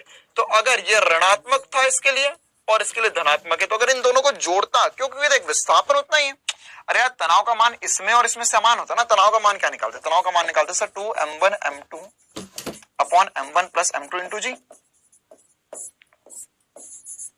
और विस्थापन दोनों का बराबर हो रहा है, तो एक का कार्य पॉजिटिव, एक का कार्य नेगेटिव, तो इसका भी कुल 0 होता। मैं कुछ ऐसी बात कहना चाहता हूं जो तुम्हारे दिल को छू जाए और हमेशा याद रह जाए कि जब भी हमारे पास एक निकाय को देखेंगे, निकाय को मतलब कि पूरे सिस्टम को 2-3 बॉडी मिलाकर, जैसे वो पुली वाले में वो पूरा एक निकाय है, वो रस्सी है और 2 ब्लॉक है, ये पूरा एक निकाय है, सिस्टम है ना। तुम्हारा घर एक निकाय है, तुम्हारे मम्मी पापा, तुम्हारा छोटा भाई, बड़ा भाई, बड़ी बहन, ये सब मिलके एक सिस्टम बनाए हैं, तो ये एक निकाय हो गया है।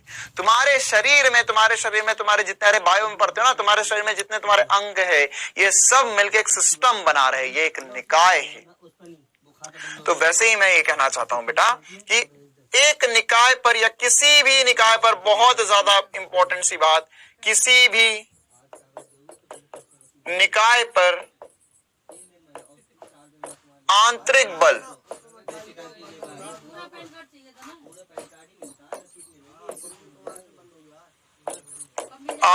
बलों द्वारा किया गया कार्य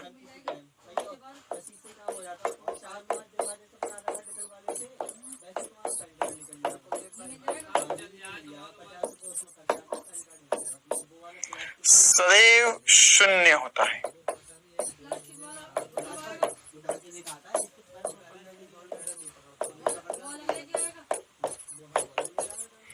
है ना, कुल कार्य आंतरिक बलों द्वारा किया गया, कुल लिख देता हूं यार यहाँ पे ना, कुल कार्य मतलब अगर तुमने उनको जोड़ा और देखा और समझा और जाना तो कुल कार्य तुम्हें हमेशा शून्य ही मिलेगा।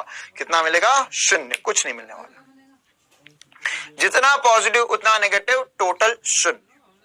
ठीक है, क्यों? क्योंकि वो साथ में विस्थापित हो रहे हैं। और बल हमेशा, आंतरिक बल जो है वो जितना, अरे यार न्यूटन का गति का तीसरा नियम है, जितना उस पर लगा उतना ही इस पर भी लगेगा, तो दोनों पे बराबर लग रहा है लेकिन विपरीत दिशा में लग रहा है, इसलिए उसका कार्य क्या आ जाता है? शून्य आ जाता है। और इसी वजह से जब हमने बाधित गति पढ़ा था तो मैंने तुझे बोला था कि तनाव इंटू वेग, तनाव इंटू त्वरण, तनाव इंटू विस्थापन का गुणनफल नियत है। क्यों? कि तनाव इंटू विस्थापन क्या है? कार्य। क्या है? कार्य। कुल कार्य शून्य है, कुल कार्य शून्य है, या मैं बोल सकता हूं कि कार्य में परिवर्तन शून्य है। क्लियर है बेटा? है ना? तो एक बहुत इंपॉर्टेंट सा स्टेटमेंट है जो आगे हमें बहुत ज्यादा काम आ सकता है फिजिक्स में। चलिए हम आगे बढ़ते और कुछ क्वेश्चंस करते यार अब, है ना। अब और कुछ प्रीवियस ईयर क्वेश्चंस करते, बड़े बड़े से सवाल करते कुछ थोड़ी देर तक, फिर क्विज के रूप में कुछ सवाल हम लेंगे। चलिए पहला सवाल आपके सामने, हमें बोला है कि एक कण पर बल लग रहा है, ये बल दिया गया है। फिर बोला है कि यह मूल बिंदु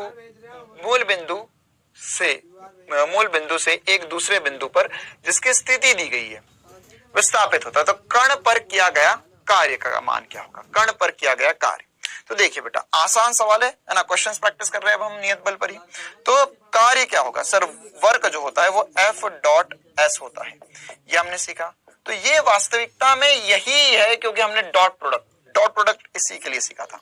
तो ये हो जाएगा 5i cap plus 3j cap का डॉट लेना है मुझे 2i cap minus 1j cap के साथ। तो डॉट लोगे तो कितना हो जाएगा? 5 इंटू 2 प्लस 3 इंटू माइनस 1। तो हमारे पास चुटकी बजाते ही आंसर आ गया। एकदम आसान सा सवाल, आसान सा क्वेश्चन। मुझे पता है मेरे 100% बच्चों का आंसर आया होगा। सर ये हो जाएगा यहाँ पर कितना हो जाएगा सर? 10 इंटू, अरे रे प्रिंटिंग मिस्टेक, इंटू माइनस 1। तो हमारे पास चुटकी बजाते ही आंसर आ गया। एकदम आसान सा सवाल, आसान सा क्वेश्चन। मुझे पता है मेरे 100% बच्चों का आंसर आया होगा। सर ये हो जाएगा यहाँ पर कितना हो जाएगा सर? 10 इंटू, अरे रे प्रिंटिंग मिस्टेक, आंसर लिख दिया पहले हमने। 5 इंटू 2 10 माइनस 3 मतलब 7 जूल हमारे पास आंसर आ गया, प्लस 7 जूल जवाब होगा। इसी प्रकार से और इंटरेस्टिंग सवालों की तरफ बढ़ते हैं, है ना। काफी एग्जाम्स में, जेई में भी पूछा गया सवाल, है ना, नीट में भी पूछा गया, एआईपीएमटी जितमर में भी पूछा गया सवाल। 5 न्यूटन बल के प्रभाव से एक वस्तु सरल रेखा में 10 मीटर तक गति तय करती है, 10 मीटर दूरी तय करती है। यदि किया गया कार्य 25 जूल हो तो बल द्वारा वस्तु में किस दिशा से कोण से बनाया गया कोण होगा? द्वारा वस्तु की दिशा से बनाया गया कोण क्या होगा? तो फिर से एकदम चुटकी बजाओ सवाल। F.S होता है सर, F.S। तो हमें F.S भी कर, F.D भी लिख सकते हैं, कोई दिक्कत नहीं, विस्थापन है। तो हम इसे लिख सकते हैं FD cos थीटा बराबर आ गया कार्य के।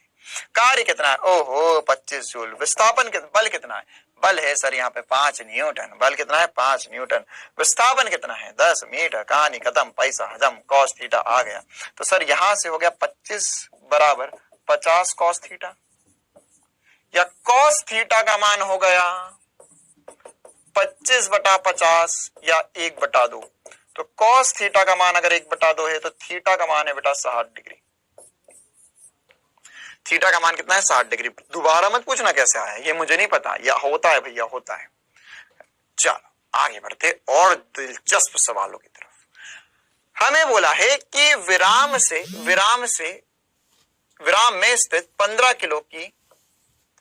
किलो की किसी वस्तु पर 5 न्यूटन का बल लगाया जाता है। वस्तु की गति के प्रथम सेकंड के दौरान बल द्वारा किया गया कार्य बिल्कुल बेसिक लेवल के आसान से कुछ क्वेश्चंस डिस्कस कर रहे हैं हम, बिल्कुल बेसिक लेवल के एलिमेंट्री क्वेश्चंस है। 4-2 से समझेंगे सर भैया इसको। तो यहां पर हमारे पास एक वस्तु है, इस पर बल लग रहा है 5 न्यूटन का। कितना बल लग रहा है? 5 न्यूटन का। कितने किलो की वस्तु है? 15 किलो की वस्तु है। बहुत बढ़िया। अब ये कितना विस्थापित हुई? विस्थापन पता है क्या तुम्हें?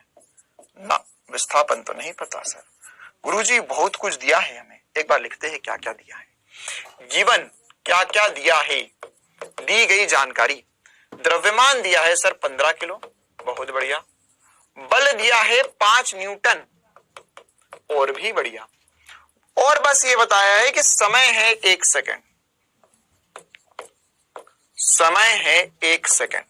तो समय है तो मतलब सबसे पहले हमारे पास जीवन में समस्या है कि सर विस्थापन निकालना है। नया सवाल, नए प्रकार का सवाल। पिछले दो तो एकदम फॉर्मूला बेस्ड सवाल थे, कुछ नया सोचना पड़ेगा सर इसमें। विस्थापन कैसे निकाले? विस्थापन कैसे निकाले सर जी? तो विस्थापन निकलेगा ऐसे। कैसे? देखो ऐसे। यहां पर अब हमें पता है सर, पहले विस्थापन का जो सूत्र होता है वो होता है S बराबर UT plus half AT square. तो यहां पर प्रारंभिक वेग तो 0 है, बोला ना, प्रारंभ से, विराम में स्थित था, तो हो जाएगा हाफ इंटू, ओहो त्वरण मांगता है अपन को। त्वरण कैसे करेगा? देखो भैया, त्वरण F बराबर होता है सर ma, या त्वरण लिख सकते हैं हम F बटा m। आ गया सर 5/15 या 1/3 मीटर प्रति सेकंड स्क्वायर त्वरण आ गया। बस अब क्या बचा है? समय 1 सेकंड है, तो ये हो जाएगा हाफ इंटू त्वरण है 1/3 इंटू 1 का वर्ग, मतलब हो गया है 1/6 मीटर। कहानी खत्म, पैसा हजम। हमने बड़ी मेहनत करके निकाल लिया विस्थापन। क्या निकाल लिया? विस्थापन। बल कितना है? 5 न्यूटन का। तो अब क्या करेंगे सर? अब निकालेंगे कार्य। क्या निकालेंगे? कार्य। तो कार्य क्या होगा? कार्य होगा सर बल गुणा विस्थापन। 5/6 joule is the answer. 5/6 joule is the answer. बहुत प्यारा सा, खूबसूरत सा, छोटू सा सवाल। और सवालों की तरफ हम बढ़ते हैं। बोला है कि यहां पर बहुत बढ़िया सवाल, 10 किलोग्राम द्रव्यमान का एक पिंड पृथ्वी की सतह से 10 मीटर की ऊंचाई से छोड़ा जाता है। गुरुत्व का बल कार्य बताना है। 10 मीटर की ऊंचाई से छोड़ा दिया, तो देखो भैया 10 मीटर की ऊंचाई से छोड़ दिया, तो यहां पर हमें बताना है अगर इसे 10 मीटर की ऊंचाई से छोड़ा गया है तो कार्य क्या होगा। इसमें ऐसा भी बोल सकता था वो हमें कि छोड़ा गया है और 2 सेकंड गिरता है तो कार्य बताओ। तो 2 सेकंड गिरता मतलब कुल मिला के विस्थापन निकालना, जो हम पहले ही बहुत पहले पढ़ चुके। विस्थापन कैसे निकालते हैं? Half GT square. 10 सेकंड गिरा, 5 सेकंड गिरा, 2 मीटर गिरा, 10 मीटर गिरा, कोई फर्क नहीं पड़ता। विस्थापन हमें पता होगा, यह हम निकाल सकते हैं। बल गुरुत्वाकर्षण का बल लगता है नीचे mg, तो बल का जो मान आएगा बेटा वो आ जाएगा mg। द्रव्यमान कितना है? 10 किलो। अरे रे रे रे, बहुत ही तुच्छ कोटि का सवाल। 9.8, तो ये कितना हो गया सर? ये हो गया 98 पॉइंट हो गए 98 न्यूटन। अच्छा, अभी बल कहां लग रहा है सर? बल लग रहा है नीचे को। अरे भैया बोला है गुरुत्व के अधीन, तो बल कहां लग रहा है? बल लगेगा नीचे को, नीचे की ओर आ रहा है।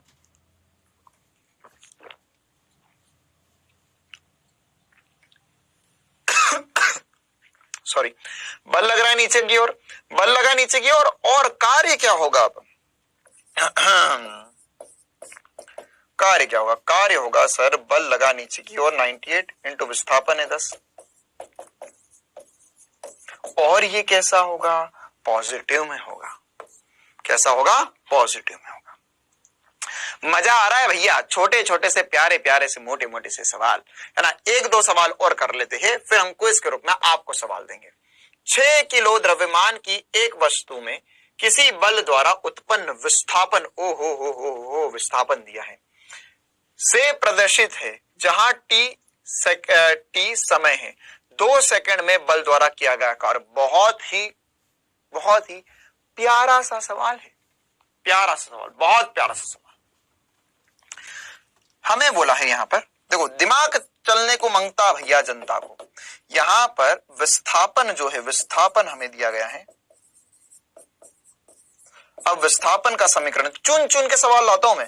टी स्क्वायर बटा 4 मीटर दिया हुआ है, कितना दिया हुआ है? टी स्क्वायर बटा 4 मीटर दिया हुआ है। अब 2 सेकंड में बल का कार्य, तो सर 2 सेकंड में विस्थापन निकाल ले क्या? निकाल ले भैया। 2 सेकंड में विस्थापन, तो कैसे करेंगे 2 सेकंड का विस्थापन? सर ये तो आसान सी बात है 2 सेकंड का विस्थापन करना। ये हो जाएगा सर 2 का वर्ग बटा 4, तो ये तो आ गया सर 1 मीटर। कहानी खत्म, पैसा जम, 1 मीटर आ गया। लेकिन सर समस्या ये है, अपन को मांगता है बल। बल कैसे आएगा? बल कैसे निकाले? बल क्या होता है? सर बल होता है द्रव्यमान गुणा त्वरण। द्रव्यमान दिया 6 किलो। अब सोचो त्वरण कैसे निकाल सकते? त्वरण तो सर हमें दिया हुआ है S बराबर टी स्क्वायर बटा 4, इसे हम करेंगे V ds बटा dt, और यहां से निकलेगा सर ये हो जाएगा 2t बटा 4। मैंने कर दिया अवकलन टी स्क्वायर का, तो यहां पर बचेगा t बटा 2, और फिर से मैं अवकलन कर दूंगा, तो यहां से आ जाएगा सर 1 बटा 2। क्यों? क्योंकि t का अवकलन होता है 1, तो 1 बटा 2, या मैंने त्वरण निकाल लिया 1 बटा 2 मीटर पर स्क्वायर। मेरे पास विस्थापन था, मैंने उसको अवकलित किया और आंसर लेकर आ गया। तो यहां पर आ गया मेरे पास 1 बटा 2, आ गया मजा। तो यहां से कितना हो जाएगा सर? 1 बटा 2 हो गया, मतलब कि आ गया 3। अब आंसर आ गया मेरे पास। तो ये हो गया सर 3 न्यूटन का बल। तो कार्य क्या होगा? कार्य हो जाएगा सर यहां पर 3 इंटू 1 या 3 जूल का कार्य। बहुत ही रोमांचक सा सवाल। क्लियर है बेटा? चलिए आखिरी सवाल की ओर बढ़ते, एकदम आखिरी सवाल में क्या बोला गया है ये देखते हैं, समझते हैं और जानते हैं। किसी कण पर ये बल लग रहा है, ओहो नीट 2017 का सवाल, और विस्थापन दिया गया है, तो आपको बताना है कि यहां पर कार्य क्या होगा। बिल्कुल आसान सी बात। लेकिन सर विस्थापन निकालना पड़ेगा, इसमें R1 स्थिति इसकी जो दी हुई है ना, स्थिति दी हुई है, वह बिंदु -2i कैप से -2i cap plus 5j cap से बिंदु 5j cap plus 3k cap. बहुत प्यारा सवाल। और उसने हमें बल दिया। देख ध्यान से, पहले हम निकालते हैं विस्थापन क्या होगा। तो सर अगर सदिश में हमें दिया हो तो हमें करना होता विस्थापन के लिए x2 - x1, या हम कर सकते हैं R2 - R1। तो R2 - R1 करेंगे तो हो जाएगा 4j cap plus 3k cap minus 2i cap plus 5j cap. तो एक बार हल करते हैं इसको चुटकी बजाकर, कितना आंसर आया सर? हो जाएगा 4j कैप, एक बार लिख लेते हैं, 4j cap plus 3k cap plus minus हो गया plus 2i cap minus 5j cap. वाह भाई वाह। तो क्या बचा यहां से सर जी? यहां से हमारे पास बचा है 2i cap minus j cap plus 3k cap. कुछ नहीं है, छोटा सा गणित है, बस मैंने सॉल्व किया। देख लो भैया कैलकुलेशन सही हो रहा है। बल हमें दिया गया है, 4i cap plus 3j cap, और इसका वर्क निकालना है। तो F डॉट S नीट का 2017 का बिल्कुल ही लॉलीपॉप सवाल, चॉकलेटिया सवाल। यहां पर हमें दे दिया F और ये दे दिया हमें S कितना निकाला हमने? 2i cap minus j cap plus 3k cap का डॉट प्रोडक्ट करना है। तो ये हो जाएगा 4 गुणा 2 प्लस 3 गुणा -1। के तो है ही नहीं, 0 गुणा 3 कर ले मन को खुश करने के लिए। ये हो गया सर 8 - 3, मतलब आंसर आ गया 5 जूल, है ना। चुटकी बजाकर जवाब पाओ, चुटकी बजाओ जवाब पाओ, कंपटीशन लॉलीपॉप सवाल। चलो बेटा, तो ये कुछ सवाल हमें करने थे। आज की क्लास के लिए इतना ही रखते हैं। 2 सवाल दे रहा हूं क्विज के रूप में, जल्दी से आपको इनका जवाब बताना है। क्विज का पहला सवाल आपके सामने,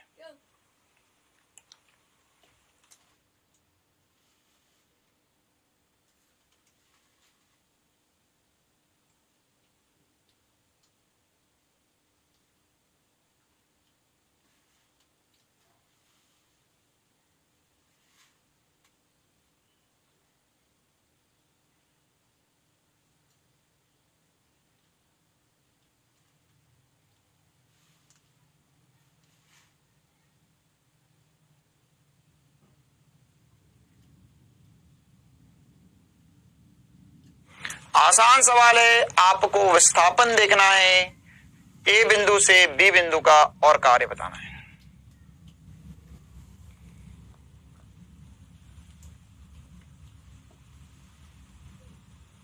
चलो भैया, चलो चलो, बहुत बढ़िया बहुत बढ़िया, बहुत प्यार से। अगला सवाल आपके सामने।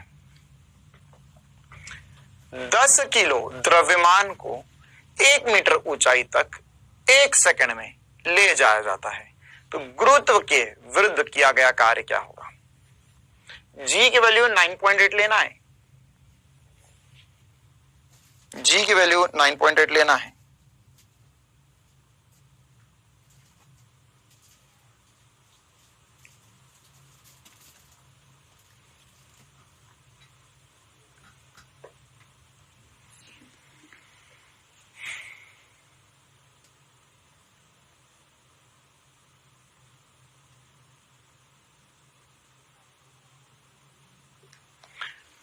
चलिए बेटा, चलिए चलिए, बहुत बढ़िया, बहुत खूब, बहुत प्यार से। मुझे उम्मीद है भैया दोनों सवालों के जवाब आ चुके हैं आप लोगों के ना। इन दोनों सवालों के हम जवाब जान लेते हैं एक एक करके। देखो बेटा, ए बिंदु दिया, बी बिंदु दिया, पहले निकालना पड़ेगा विस्थापन, तो निकालो विस्थापन।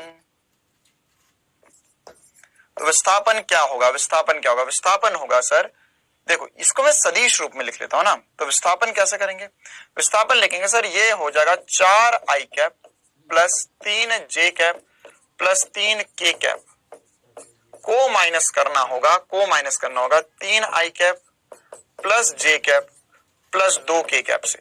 क्या किया मैंने? इसको सदिश रूप में लिखा। सदिश रूप में, सदिश रूप में कैसे लिखते हैं 2 चैप्टर में बता चुका हूं मैं बहुत बार। निर्देशांक दिया तो उसको सदिश रूप में आई कैप जे कैप के कैप के रूप में लिखा। तो कितना हो जाएगा सर? 4 में से 3 गए, 1 आई कैप बचा, जे ये है 3, ये है 1, तो 2 जे कैप बचा, प्लस ये है 3, वो है 2, तो के कैप बचा। आसान सवाल, ऐसे बहुत सारे सवाल कर लिया हमने, है ना।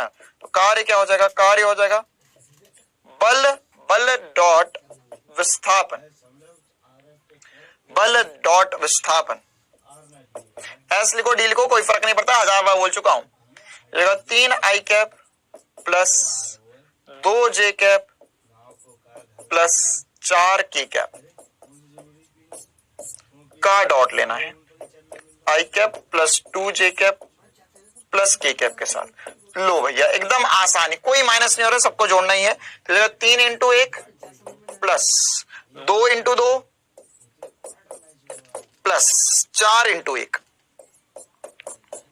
तो कितना हो जाएगा? 3 प्लस 4 प्लस 4, तो 8 और 2, 8 और 3 हो गए 11 joule. 11 joule will be the correct answer for this question. चलिए आगे बढ़ते, एक और जोरदार सवाल। ये बहुत आसान सवाल है ना। 10 किलो को ऊपर ले जा रहे हो आप, ये विस्थापन है, ये विस्थापन हो रहा है इसका ऊपर, है ना। विस्थापन कहाँ हो रहा है? ऊपर हो रहा है गुरुजी। और गुरुत्वाकर्षण का बल कहाँ लगता है? सदैव, सदैव गुरुत्वीय बल नहीं लगेगा सर नीचे की तरफ। तो कार्य क्या होगा? विरुद्ध कार्य। तो उसने बोला विरुद्ध कार्य, कार्य का केवल परिमाण बताना है, आसान सा। तो कार्य हो जाएगा सर, वैसे मुझे पता कार्य नेगेटिव है, ये बात फील करवा रहा हूं, विरुद्ध कार्य में तो नेगेटिव ही है वो। तो यहां पर सर mg लगता है, बल क्या हो जाएगा? बल हो जाएगा सर mg के बराबर, तो हो जाएगा mg इंटू विस्थापन। विस्थापन हुआ है 1 मीटर का, बोला है रे 1 मीटर ले गया, कितना ले गया? 1 मीटर ले गया। तो 10 इंटू 9.8, मुझे कैसे पता? ऑप्शन देख के पता चला, ये हो गया 98 जूल। चॉकलेट या सवाल। चलो बेटा, तो आज की क्लास के लिए इतना ही रखते हैं। आज हमने कार्य पढ़ लिया, कार्य की प्रकृति देख लिया, नियत बल द्वारा कार्य देख लिया। कार्य में हमें एक ही बात ध्यान रखनी है, एफ डॉट एस होता है, एफ डॉट डी भी हो सकता है, या हम इसे लिख सकते हैं एफ एस कॉस थीटा। और थीटा की बदौलत 3 प्रकार का कार्य होता है, पॉजिटिव, नेगेटिव और जीरो, है ना। और एक और इंपॉर्टेंट स्टेटमेंट कि आंतरिक बलों द्वारा किया गया कार्य क्या होता है? सदैव शून्य होता है। बाकी इसी पर बेस्ड हमने क्वेश्चंस किए हैं, ठीक है। पॉजिटिव कब होगा? जब थीटा का मान 0 से 90 डिग्री होगा। नेगेटिव कब होगा? थीटा का मान 90 से 180 होगा, और जब थीटा का मान 90 हो जाएगा तो जीरो कार्य हो जाएगा। क्लियर है कहानी? चलिए बेटा, तो आज की क्लास के लिए इतना ही रखते हैं। हर बार की तरह होमवर्क आपको ऐप में ही मिल जाएगा। अगली क्लास में हम अनियत बल द्वारा कार्य देखेंगे और कार्य गतिज ऊर्जा प्रमेय पढ़ेंगे। तो जितना पढ़ा एक बार रिवाइज कर लेना। मिलते हैं अगली क्लास में, तब तक के लिए बढ़िया से पढ़ते रहो, स्वस्थ रहो, मस्त रहो।